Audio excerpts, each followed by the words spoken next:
An important update on these new crib safety standards for cribs. They've gotten their first revisions in 30 years, and ABC's Elisabeth Leamy joins us from Washington with a look at how they're working. Eli, you actually went inside the crib lab.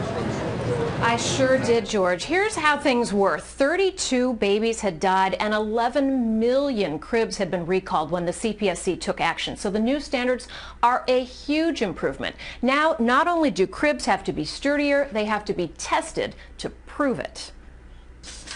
It's the secret lab that tests every square inch of your baby's crib. The majority of their day is spent inside the crib. Delta Children's Products president Joe Shammy says he can't sleep at night unless he knows babies are sleeping safely in his company's cribs.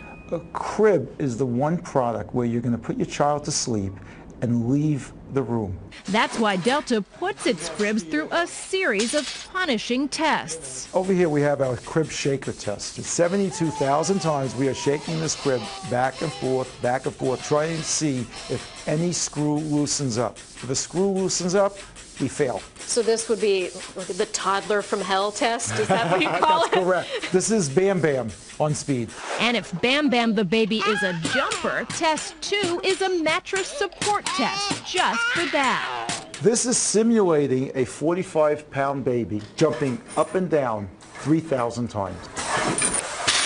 Test 3, 30 pounds of hammering ensures the crib won't fall apart if older brothers and sisters climb in. But can the rail withstand an even greater weight? That's test 4.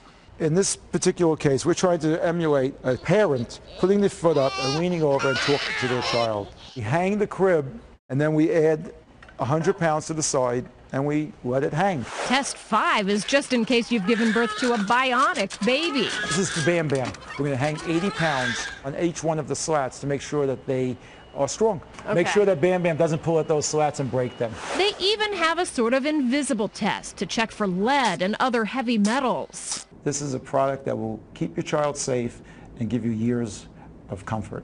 $120. People spend that much money on a pair of sneakers.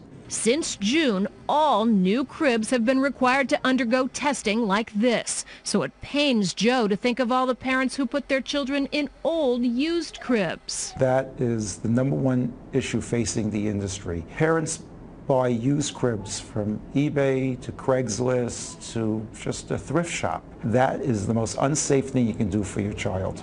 Not prepared to take his word for it since he sells cribs?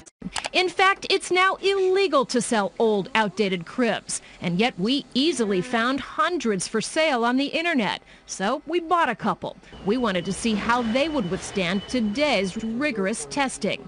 First, the slat test. It's a totally different story if you test an older, illegal crib like this. Go for it. Okay. Now that's what you don't want to see. It's splintered up here. This slat came down. This is damaged.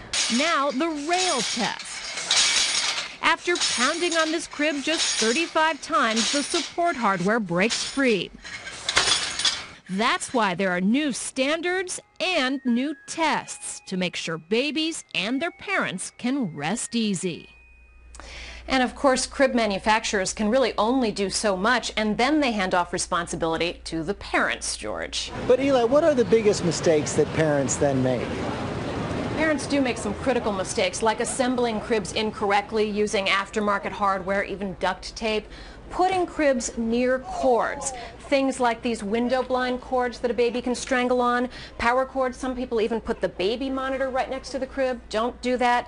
And putting too many things in the crib. You don't want any soft toys, no blankets. Even these crib bumpers have come under fire. The safest thing is a clean crib environment, George. That makes a lot of sense. Okay, Eli, thanks very much. We have a lot more tips on crib safety at our website, abcnews.com/GMA.